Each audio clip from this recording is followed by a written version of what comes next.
اور جب پاکستان قومی اتحاد کی موومنٹ زوروں پہ تھی، پی این اے، ہاں پی این اے، انہوں نے کہا بھٹو صاحب نے کہا میں ملنا چاہتا ہوں، حالانکہ اس وقت تو نوجوان بڑے جو جمعیت طلبہ کے نوجوان سنبھالے نہیں جاتے تھے، کہتے نہیں بھٹو صاحب سے بات ہی نہیں کرنی، انہوں نے کہا کیوں نہیں کرنی، انہوں نے کہا ان کا استقبال کیا کھلے وہاں سے، اور بات چیت کی ان کے ساتھ، تو بات چیت تو کرنی ہے نا بھائی، تبھی نتائج نکلیں گے، تبھی نتائج نکلیں گے نا، تلخی کم کرنی ہے۔ تو آپ اگر تاریخ بار بار ہمیں سبق دے رہی ہے تو آپ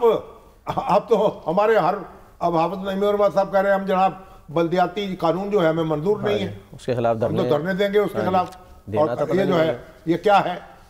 یعنی نو پارٹی بیسس پہ ادارے کیوں بنائے جا رہے ہیں، ہاں جی، کچھ ان کی وزن ہے ان کی باتوں میں، لیکن کوئی بات چیت کے ذریعے کوئی راستہ بھی نکال، مطلب یہ ہے کہ مکالمہ ٹھیک ہے، ڈائیلاگ اور آج دیکھیں جماعت اسلامی جو ہے، اب بنگلہ دیش میں کیا ہوا، جماعت اسلامی پہ کیا قیامت نہیں گزری، بالکل، کتنے لوگ شہید ہوئے، ہزاروں کارکن ان کے جیلوں میں پڑے گئے، سڑتے رہے، اغوا ہو گئے، غائب ہو گئے، اور پھر آج جو ہے ری ایمرج کر گئے، اور یہ ابھی ہم تو پی ٹی آئی روتی نا ظلم و ستم کی بات کرتی سو کارڈ، بھئی وہ کیا ہے ظلم، اس کے مقابلے میں دیکھیں کیا ظلم و ستم ہو رہا ہے جماعت اسلامی کے ساتھ جو کچھ ہوا ہے، صحیح، اور پھر وہ اپنے کھڑے ہیں اسی طریقے سے،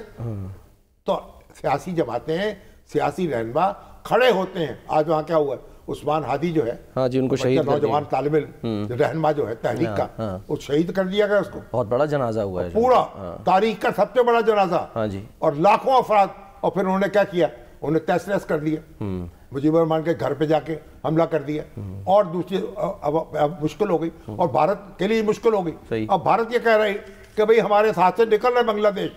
بنگلہ دیش اپنی ان کی جو ان کو غور کرنا پڑ رہا ہے کہ ہم اپنی پالیسی جو ہے بنگلہ دیش کے معاملے میں اسے ریویو کریں، ٹھیک ہے، تو چلیں یہ تو پالیسی شامی صاحب، یہ ایک پرامن جد و جہد کے ذریعے سے آپ آگے بڑھتے ہیں،